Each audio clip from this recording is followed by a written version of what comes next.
பரிசுத்த நாமத்துக்கு ஸ்தோத்திரம் உண்டாவதாக. நம்ம இதுக்கு முந்தின வீடியோவில் பரிசுத்த ஆவியானவர் எல்லாருக்கும் உள்ளேயும் இருக்கிறார். அதாவது ரட்சிக்கப்பட்ட தேவனுடைய பிள்ளைகள் எல்லாருக்கும் உள்ளேயும் பரிசுத்த ஆவியானவர் இருக்கிறார். பரிசுத்த ஆவியானவரின் புதிதாக்குதலினால்தான் அவங்க ரட்சிக்கப்படுகிறார்கள் என்று நம்ம சொன்னோம்.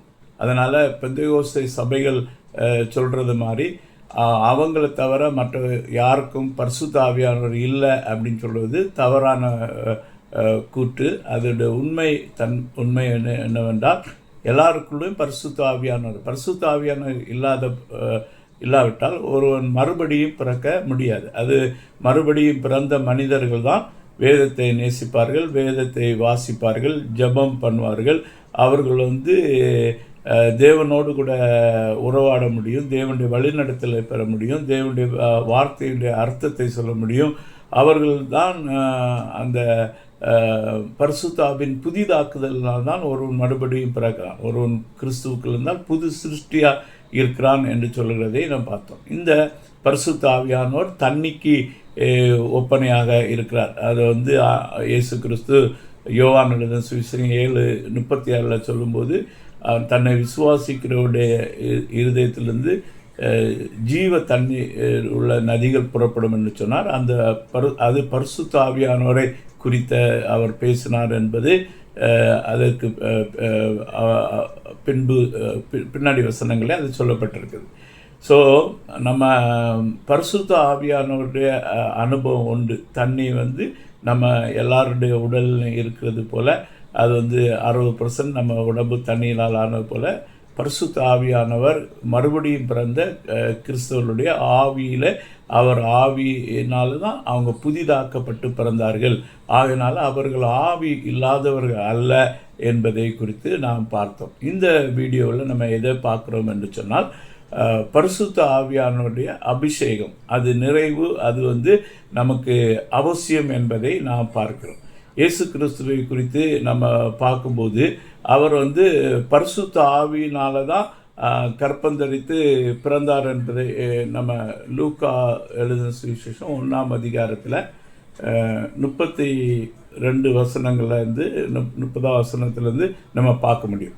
அங்கே ஆண்டவர் சொல்கிறாரு, இயேசு கிறிஸ்துடைய பிறப்பே பரிசுத்த ஆவியினால தான். அப்புறம் ஆனால் அவருக்கும் பரிசுத்த ஆவியின் அபிஷேகம் தேவைப்பட்டது என்பதை நம்ம பார்க்குறோம். அப்போ மனிதர்களாகிய நமக்கு எவ்வளவு தூரம் பரிசுத்த ஆவியின் அபிஷேகம் நம்முடைய புதிய சிருஷ்டிக்கப்பட்ட பின் அவர் அந்த வேலையை செய்வதற்கு நமக்கு தேவை என்பதை தான் இந்த வீடியோவில் நம்ம பார்க்குறோம். லூக்கா எழுதின சுவிசேஷம் 1ஆம் அதிகாரம் 30ஆம் வசனத்திலிருந்து வாசிக்கிறேன். தேவதூதன் அவளை நோக்கி, மரியாளே, பயப்படாதே, நீ தேவனிடத்தில் கிருபை பெற்றாய். இதோ நீ கர்ப்பவதியாகி ஒரு குமாரனை பெறுவாய், அவருக்கு இயேசு என்று பெயரிடுவாயாக. அவர் பெரியவராய் இருப்பார், உன்னதமானவருடைய குமாரன் எனப்படுவார். கர்த்தராகிய தேவன் அவருடைய பிதாவாகிய தாவீதின் சிங்காசனத்தை அவருக்கு கொடுப்பார். அவர் யாக்கோபின் குடும்பத்தாரை என்றென்றைக்கும் அரசாழ்வார், அவருடைய ராஜ்யத்துக்கு முடிவுறாது என்றான்.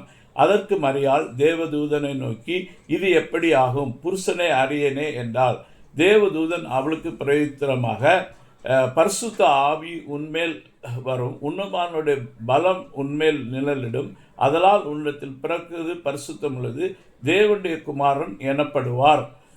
இதோ உனக்கு இனத்தாளாயிருக்கிற எலிசபெத்தும் நான் முதுவயதிலே ஒரு புத்திரனை கற்பந்தரித்திருக்கிறாள். மழலை எனப்பட்ட அவளுக்கு இது 6வது மாதம், தேவனாலே கூடாத காரியம் ஒன்றுமில்லை என்றார். அப்போ இந்த இடத்துல இயேசு கிறிஸ்து நம்மை போல இந்த உலகத்தில் மனிதனாய் வந்தார். ஆனால் அவர் மனித வித்தினால் பிறக்கவில்லை. ஒரு மனுஷனும் மனுஷியும் குடும்ப வாழ்க்கையில் இணைவதனாலே அவர் பிறக்கவில்லை.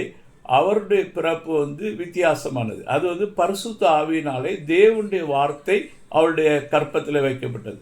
அவருக்கு மாம்ச சரீரத்தை கொடுத்தவர் மரியாள். அவருடைய கற்பத்தில் இயேசு கிறிஸ்து வைக்கப்பட்டார். அவர் பரிசுத்த ஆவியினாலே கற்பம் தைத்து பிறந்தவர். ஆனால் அவரை குறித்து நாம் பார்க்குறோம். அவர் ஊழியத்துக்கு வந்தபோது மத்தேயு எழுதின சுவிசேஷத்தில் நம்ம 3ஆம் அதிகாரத்தில் போய் பார்க்கும்போது அவர் வந்து ஊழியத்துக்கு வருகிறார். ஊழியத்துக்கு வரும்போது அவர் வந்து யோவான் ஸ்நானகத்தில் ஞானஸ்தானத்தை பெற்றுக்கொள்கிறார். அங்கே பார்க்கும்போது அவர் ஊழியத்துக்கு வந்த 30வது வயதில் வரும்போது இயேசு ஞானஸ்தானம் பெற்று ஜலத்திலிருந்து கரையேறின உடனே இதோ வானம் அவருக்கு திறக்கப்பட்டது. தேவ ஆவி புறாவை போல் இறங்கி தம்மேல் வருகிறதை கண்டார். அன்றியும் வானத்திலிருந்து ஒரு சத்தம் உண்டாகி, இவர் என்னுடைய நேசகுமாரன், இவரில் பிரியமாக இருக்கிறேன் என்று உரைத்தது. அப்போது இயேசு கிறிஸ்துவே பரிசுத்தாவியினால் கற்பந்தரித்து பிறந்த தேவகுமாரனாகிய இயேசுவே பரிசுத்தாவியின் அபிஷேகம் அவருக்கு தேவைப்பட்டது. அவர் ஊழியத்துக்கு வரும்போது, அந்த 30வது வயதிலே ஊழியம் செய்ய வரும்போது அவர் ஞானஸ்தானம் பெற்று ஏறினுடனே பரிசுத்த ஆவியானவர் அவர் மேல் இறங்கினார். இதை வந்து அப்போஸ்தலர் நடபடிகள் 10ஆம் அதிகாரத்தில் நம்ம 38ஆம் வசனத்தை நம்ம வாசிப்போமானா அங்கே சொல்லப்பட்டிருக்கும், நசனாய் இயேசுவை தேவன் பரிசுத்த ஆவியினாலும் வல்லமையினாலும் அபிஷேகம் பண்ணினார். தேவன் அவரோடு கூட இருந்தபடியினால் அவர் நன்மை செய்கிறவராயும் பிசாசின் வல்லமையில் அகப்பட்ட யாவரையும் குணமாக்குறவராய் சுற்றி திருந்தார். அப்போது இயேசு கிறிஸ்து வந்து பரிசுத்தாவியினால் கற்பந்தரித்து பிறக்கப்பட்டவர். அவருக்கு நம்ம வந்து அபிஷேகம் தேவைப்பட்டது. எதற்கு என்று சொன்னால், தேவன் அவரை அழைத்த வேலையை செய்வதற்கு அவருக்கு அபிஷேகம் தேவைப்பட்டது. வேதம் யோவான் 1ஆம் அதிகாரம் 14ஆம் வசனத்தை சொல்லுது, அந்த வார்த்தை மாம்சமாகி கிருபையினாலும் சத்தியத்தினால் நிறைந்தவராய் நமக்குள்ளே வாசம் பண்ணினார். அவருடைய வேலையை அவர் செய்வதற்கு அவருடைய வேலை என்னன்னு சொல்லி தீர்க்கதரிசிகள் புஸ்தகத்தில் ஏசாயா தீர்க்கதரிசியின் புத்தகம் 61ஆம் அதிகாரம் 1ஆம் வசனத்தில் வந்து நம்ம வாசிக்க முடியும். அவர் வந்து என்ன வேலைக்காக வந்தார்? கர்த்தராகிய தேவனுடைய ஆவியானவர் என்மேல் இருக்கிறார், சிறுமைப்பட்டவர்களுக்கு சுவிசேஷ அறிவிக்க கர்த்தர் என்னை அபிஷேகம் பண்ணினார், இருதயம் நொறுங்குண்டவர்களுக்கு காயம் கட்டுதலையும் சிறைப்பட்டவர்களுக்கு விடுதலையும் கட்டுண்டவர்களுக்கு கட்டவிழ்த்தலை கூறவும் கர்த்தருடைய அனுக்கிரக வருஷத்தையும் நம்முடைய தேவன் நீதியை சரிக்கட்டு நாளை கூறவும் துயரப்பட்ட அனைவருக்கும் ஆறுதல் செய்யவும் சீயோனிலே துயரப்பட்டவர்களை சீர்படுத்தவும் அவர்களுக்கு சாம்பலுக்கு பதிலாக சிங்காரத்தையும் துயரத்துக்கு பதிலாக ஆனந்த தைலத்தையும் ஒடுங்கின் ஆவிக்கு பதிலாக துதியின் உடையும் கொடுக்க அவர் என்னை அனுப்பினார். அவர்கள் கர்த்தர் தம்முடைய மகிமைக்கென்று நாட்டின நீதியின் விருட்சங்கள் எண்ணப்படுவார்கள். பாருங்க, ஆண்டவர் இயேசு கிறிஸ்து தேவகுமாரன் இந்த உலகத்தில் பரிசுத்தாவினால் கற்பந்தரித்து பிறப்பிக்கப்பட்ட அவருக்கு பரிசுத்தாவினுடைய அபிஷேகம் தேவையாகிவிட்டது. அவருடைய வேலையை செய்வதற்கு அது வந்து அவருக்கு எனாபிள் பண்ணுறது, அவரை வந்து பலனை கொடுக்குது. அதை பெற்றுக்கொண்டு தான் அவர் வந்து எல்லா வேலையும் செய்தார் அப்படிங்கிறது தான் நம்ம அப்போஸ்தலர் நடபடிகள் 10ஆம் அதிகாரத்தில் 38ஆம் வசனத்தில் வாசித்தோம். நசனாய் இயேசுவை தேவன் பரிசுத்த ஆவியினாலும் வல்லமையினாலும் நிரப்பினார். அவர் வந்து என்ன செய்தார் என்று சொன்னால் 38ஆம் வசனத்தை திரும்பவும் வாசிப்போம். நசனாய் இயேசுவை தேவன் பரிசுத்தாவின் வல்லமையினால் அபிஷேகம் பண்ணினார். தேவன் அவரோடு கூட இருந்தபடியினால் அவர் நன்மை செய்கிறவராயும் பிசாசின் வல்லமையில் அகப்பட்ட யாவரையும் குணமாக்குறவராய் சுற்றி திருந்தார். தேவனுடைய ஊழியத்தை, கர்த்தருடைய ஊழியத்தை நம்ம செய்ய வேண்டும் என்று சொன்னால் நம்ம எல்லாருக்கும் அபிஷேகம் தேவை. இந்த அபிஷேகம் என்று சொல்லப்படும் போது அது நம்முடைய ஆவி, ஆத்மா, சரீரம் முழுவதும் அதுக்கு கட்டுப்பாடுக்கு உள்ளே வருகிறது. ஆவியானவர் நம்ம இறங்கும் போது, அவர் வந்து தரித்திருக்கும் போது, அந்த அபிஷேகம் நம்மிடத்தில் செயல்படும் போது அவர் நம்முடைய ஆவி, ஆத்மா, சரீரம் மூளையும் அவருக்குள்ள முற்றுமாக அடங்கும். பரிசுத்த ஆவியான நமக்குள்ளே இருந்து செயல்படும் போது அவர் நம்முடைய ஆவியில் இருந்து நமக்கு உணர்த்துவார், நம்மோடு பேசுவார், நமக்கு காரியங்களை சொல்லுவார், நம்ம வந்து தேவனுடைய பிள்ளை என்று நம்முடைய ஆவியோடு கூட இருந்து சாட்சி கொடுப்பார், எல்லா காரியத்தையும் செய்வார். அதனால தான் நான் சொல்கிறேன், ரட்சிக்கப்பட்ட எல்லாருக்குள்ளேயும் பரிசுத்த ஆவியானவர் இருக்கிறார். அவர்கள் சகோதர சபைகளாக இருந்தாலும் சரி, நான் பண்டிகாசன் சபைகளில் ரட்சிக்கப்பட்ட தேவ பிள்ளைகளுக்குள்ள. நான் வந்து பான் கிறிஸ்டியனை பற்றி பேசலை. பான் கிறிஸ்தவங்க தகப்பன் தாய் தகப்பன் மறுபடியும் பிறந்தவர்களாக இருப்பாங்க. அவங்க பிள்ளைகள் வந்து மறுபடியும் பிறக்காவிட்டால் அவர்கள் வந்து பான் கிறிஸ்டியன்ஸ். அவங்க வந்து அவங்க எல்லா மதத்தை போல கிறிஸ்தவ மதத்தில் இருப்பார்கள். அவர்களுக்குள்ளே பரிசுத்த ஆவியானவர் இருக்கிறதை பற்றி நான் சொல்லவில்லை. நான் இங்கே சொல்லுகிறது மறுபடியும் பிறந்த தேவ பிள்ளைகள். அவர்கள் எந்த சபையில் இருந்தாலும் சரி, கத்தோலிக்க சபையில் இருந்தாலும் சரி, புரோட்டஸ்டாண்ட் சபையில் இருந்தாலும், சிஎஸ்எஸ் சபையில் இருந்தாலும் சரி, லூதரன், மெத்தடிஸ்ட்டு என்று சொல்ல பல பிரிவுகள், சபை மெயின் லைன் சர்ச்சஸ் உள்ள பிரிவுகள் இருந்தாலும் சரி, மற்றபடி இண்டிவிஜுவலாக நடத்துகிற எந்த மறுபடியும் பிறந்திருக்கார்கள் என்றால் அவர்கள் கிறிஸ்துவின் சரீரமாகிய சபையில் அங்கத்தினர். அவர்கள் மறுபடி பிறந்தபோது தேவன் தாமே அவருடைய சியோனில் இன்னார் பிறந்தார் என்று அவர் தாமே பேர் எழுதுகிறார். அவருடைய தொகையை ஆண்டவர் தான் கணக்கெடுக்கிறார். அது வந்து மனுஷர் கிடையாது, அந்த லோக்கல் சர்ச்சஸ் கிடையாது. லோக்கல் சர்ச்சஸ் வந்து அந்த மனிதர்கள் ஃபார்ம் பண்ணபடி இருக்கும். ஆனால் மறுபடியும் பிறந்த ரட்சிக்கப்படுகிற தேவன் அனுதினமும் சபையில சேர்த்து கொண்டார். அந்த சபை கிறிஸ்துவின் சரீரமாகிய சபை என்று அழைக்கப்படுது. அது யூனிவர்சல் பாடி ஆஃப் கிரைஸ்ட். அதில் வந்து ஒரு பாகம் ஏதேசம் 3/4 பாகம் வரை அங்கே பரலோகத்தில் சேர்க்கப்பட்டாச்சு, தேவனுடைய ராஜ்யத்தில் சேர்க்கப்பட்டாச்சு. மீதி இருக்க சபை இந்த உலகத்தில் இருக்குது. அந்த அந்த அந்த சபையின் மக்கள் எவ்வளோ பேர் இருக்காங்க, அவங்க தொகை என்ன என்பதை குறித்து நம்ம யாருக்கும் தெரியாது. அது வந்து ஜீவ புஸ்தகத்தில் பேர் எழுதப்பட்டவர்கள், அவருடைய பேரை எழுதுறது தேவன் தான் எழுதுகிறார். அதனால் அருமையான தேவனுடைய பிள்ளைகளே, அந்த யூனிவர்சல் பாடியான சர்ச்சை குறித்து நான் பேசுகிறேன். அந்த சபையில் அப்படி மறுபடி பிறந்த தேவனுடைய பிள்ளைகள் எந்த டினாமினேஷனில் நீங்கள் இருந்தாலும் உங்களுக்கு வந்து பரிசுத்த ஆவியானவருடைய அபிஷேகம் நிச்சயமாக தேவை. அது தேவை. அது பெற்றுக்கொண்டால் மட்டும்தான் நீங்கள் தேவனுடைய செயல்களை மனித வல்லமையில் அல்ல, தேவ வல்லமையில் நீங்கள் செயல்படுத்த முடியும். தேவன் உங்களுக்கு கூட இருந்து செய்வார். அப்படி இயேசு கிறிஸ்துவுக்கே அந்த அபிஷேகம் தேவைப்படுமானது என்று சொன்னால் நமக்கு நம்ம ஒவ்வொருவரும் அந்த பரிசுத்த ஆவியானவர் அபிஷேகத்தை பெற்றுக்கொள்ள வேண்டும். முழுமையாக பரிசுத்த ஆவியானுடைய கட்டுப்பாடுகளை நம்ம வர வேண்டும். அப்பொழுதுதான் நம்ம இந்த சபையில் எழுப்புதலை பெற முடியும். இந்த எழுப்புதல் என்று சொல்வது ஒரு தனி மனிதன் எழுப்புதல் ஆவியை உடையவனாக எழுப்புதல் மனிதனாக எப்பவும் செயல்பட முடியும்.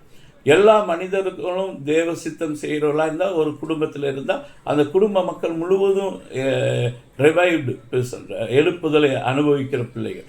ஒரு சபை அப்படி இருக்குமானால் அந்த சபை முழுவதும் எழுப்புதல் சபையாக இருக்கும். நாம் எதிர்பார்க்க எழுப்புதல் வர வேண்டும் என்று சொல்வது எல்லா சபைகளிலும் நாம் எழுப்புதலை எதிர்பார்க்கிறோம். பரிசுத்த ஆவியானவரால் அபிஷேகப்பட வேண்டும், எல்லாரும் வரங்களை பெற வேண்டும், எல்லாரும் தீர்க்க தரிசனங்களை உரைக்க வேண்டும், எல்லாரும் தங்களுடைய ஆசாரிய ஊழியத்தை நிறைவேற்ற வேண்டும், சபை முழுவதும் செயல்பட வேண்டும். அப்படிப்பட்ட வாஞ்சியோடு கூட நம்ம செயல்படுகிறோம். இந்த பரிசுத்த ஆவியின் அபிஷேகம் வந்து நம்ம எப்படி பெற்றுக்கொள்ளலாம்? பரிசுத்த ஆவியானவர் வரும்போது அவருடைய வரங்கள் என்னென்ன வரங்கள் இருக்கிறது, அதனுடைய செயல்பாடுகள் எப்படி இருக்கும் என்பதை குறித்து நாம் வந்து இன்னும் ஒரு வீடியோவில் நம்ம பார்க்கலாம்.